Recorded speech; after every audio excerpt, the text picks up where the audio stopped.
Bonjour à toutes et à tous et bienvenue dans ce nouvel épisode du Shop des Titans. Épisode dédié aujourd'hui sur les étapes de la migration. On va voir ensemble comment maximiser et optimiser une migration de base de données en 7 étapes clés. Pour parler de tout ça, je suis en présence de Oriane. Salut Oriane. Salut Ben. Et du coup, on est parti pour parler d'une migration. Est-ce que déjà tu pourrais nous introduire un peu ce qu'est une migration de base de données ? Ouais, bien sûr. Migrer une base de données, ça va consister à venir transférer des données d'une base de données à une autre, tout simplement.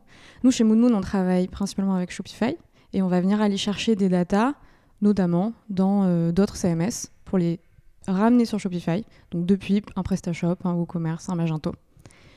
Une base de données, en fait, ça va vraiment être tout ce qui va être tous les objets présents sur un site et qui vont regrouper des informations dédiées. Ça va être par exemple tous vos produits. Un produit peut avoir un prix, peut avoir un titre. Ça va être un client qui peut avoir des infos comme une base de naissance, un nombre de points de fidélité, une date d'ancienneté. Et l'intérêt, c'est de préparer toute cette migration pour récupérer toutes ces datas sur notre Shopify. Ok, très belle introduction. Et du coup, on peut passer directement aux différentes étapes pour justement gérer une bonne migration. Je commence du coup par l'étape numéro 1. Avant de débuter justement cette migration, la question c'est de se poser comment fonctionne déjà votre système de données actuel. Typiquement, si vous avez seulement un site e-commerce standard, un WordPress, un PrestaShop, un Magento par exemple, du coup, on vient simplement migrer ces données entre cette plateforme e-commerce et du coup le Shopify, comme tu l'évoquais, Oriane. Mais il existe aussi des cas de figure où vous avez potentiellement un PIM, vous avez potentiellement un ERP, un CRM, etc. Donc en fait, la première étape en fait, est une étape vraiment un peu globale de mapping visuel, de savoir où sont stockées les données, comment est-ce qu'elles apparaissent, comment est-ce qu'elles sont structurées et de définir un petit peu, à partir de ces outils, comment est-ce qu'on va venir configurer cette donnée. Exactement. L'important, c'est d'être assez exhaustif pour vraiment louper aucune information. Un truc hyper important, donc l'étape 2 de notre projet de migration, ça va être de récapituler toute la structure de données à migrer.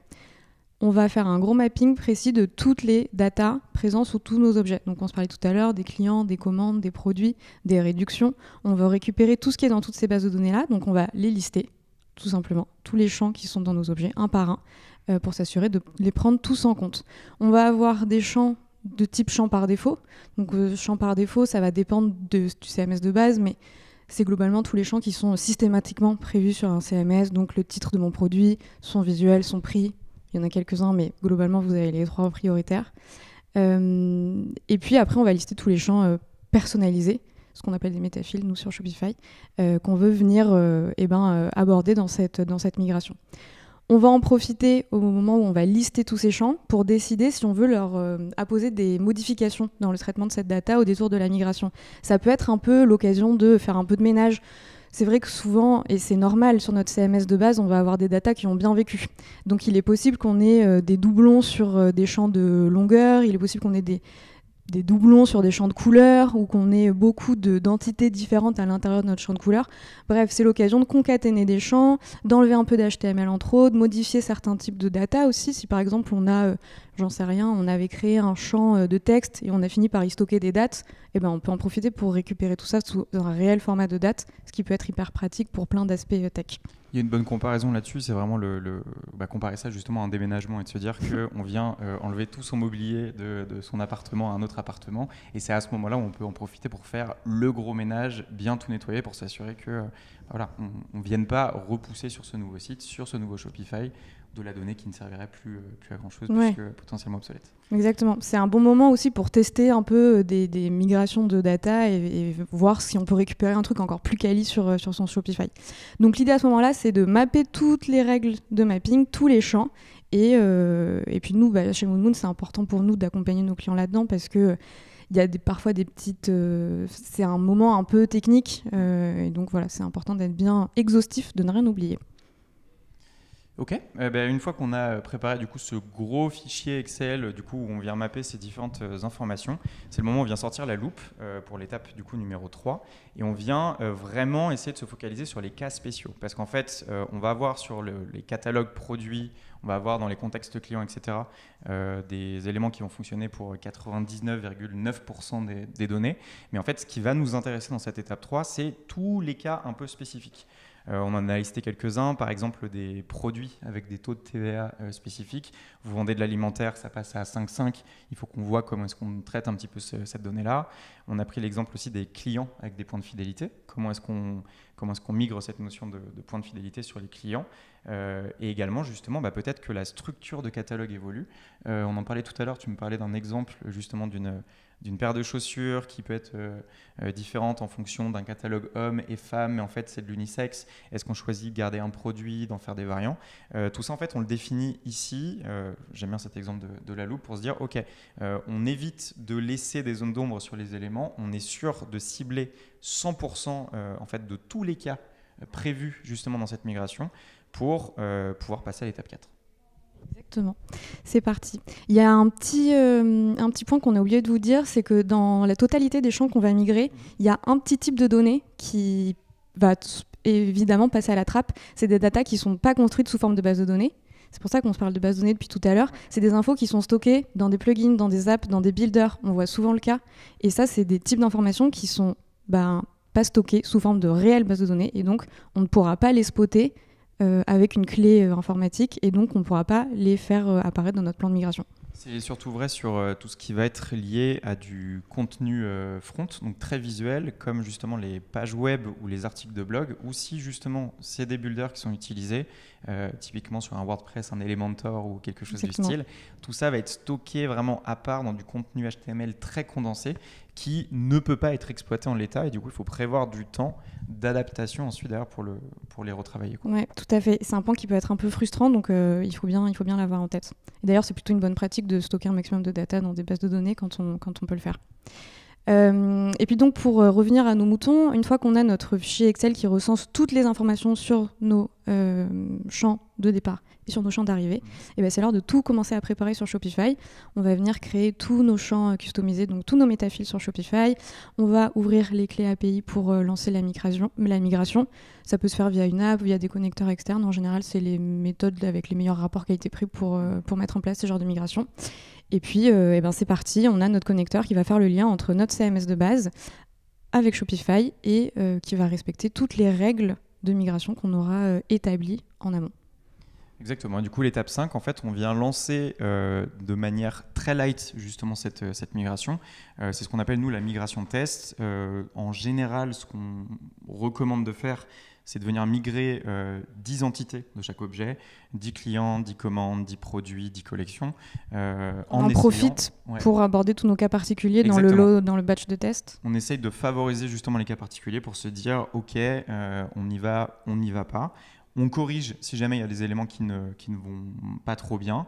Et ensuite, comme tu le disais tout à l'heure, on se tape dans la main avec le client, avec toutes les personnes qui vont œuvrer sur le projet avant de passer à l'étape 6, où là, du coup, on vient migrer vraiment l'ensemble de la base de données.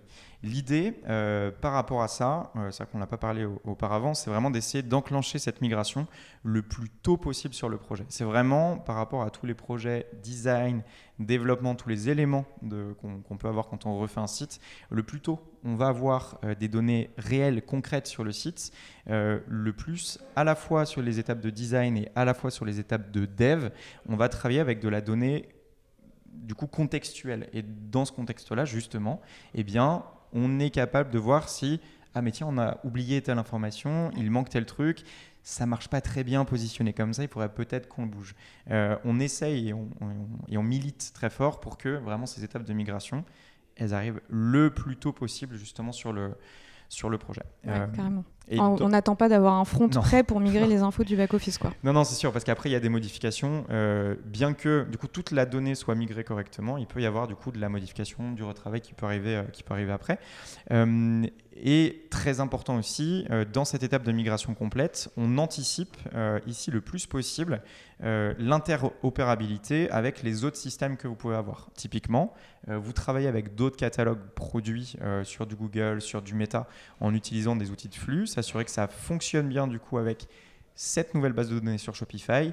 Et également, petit clin d'œil à tous les experts SEO, on en profite pour s'assurer que cette migration de site soit le moins indolore possible pour le SEO, en préparant, en anticipant le plus possible, notamment tout ce qui va être la migration des métadonnées, mais aussi et surtout les redirections 301 entre toutes les anciennes URL et toutes les nouvelles, puisque les structures sont généralement différentes entre un PrestaShop, un Magento et un Shopify. Exactement.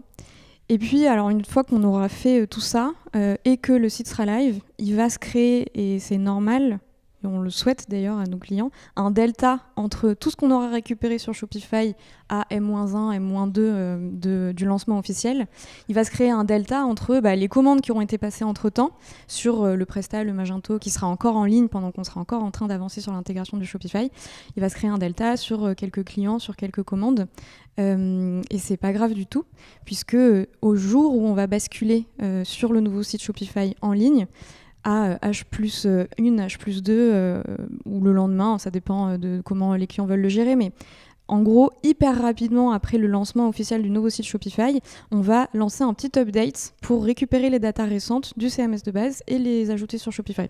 Donc ça se fait hyper facilement.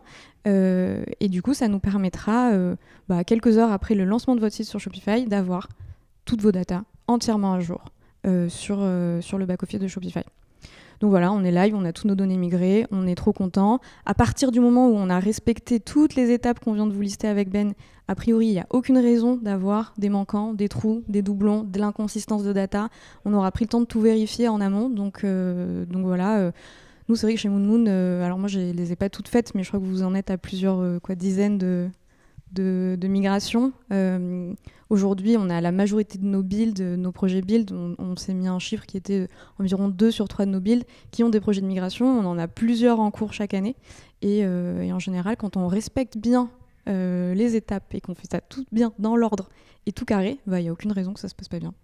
Ouais, c'est pour résumer un petit peu tout ce qu'on s'est dit, c'est vrai que c'est des étapes qui sont pas considérées comme étant très sexy dans l'approche, parce que voilà, j'ai cet exemple du tableau Excel où du coup on vient lister les informations, mais il faut le faire. En fait, il faut le faire pour s'assurer qu'il n'y ait pas de loup, il n'y ait pas de trucs qui soient un petit peu cachés. Le plus on l'anticipe, le plus on gère cette étape de manière sérieuse, le moins de risques il y aura en fait sur la mise en ligne. Et comme tu le disais, voilà, on n'est pas à notre coup d'essai chez MoonMoon, on est rendu à un certain nombre de migrations. Donc voilà, je pense qu'on a fait à peu près le tour sur tout ça. Carrément.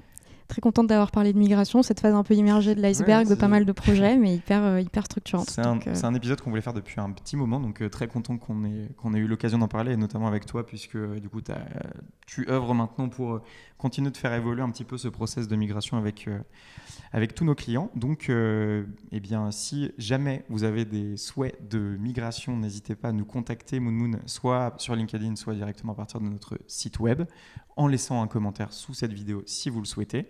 Et nous, on vous dit à bientôt. Merci, à bientôt.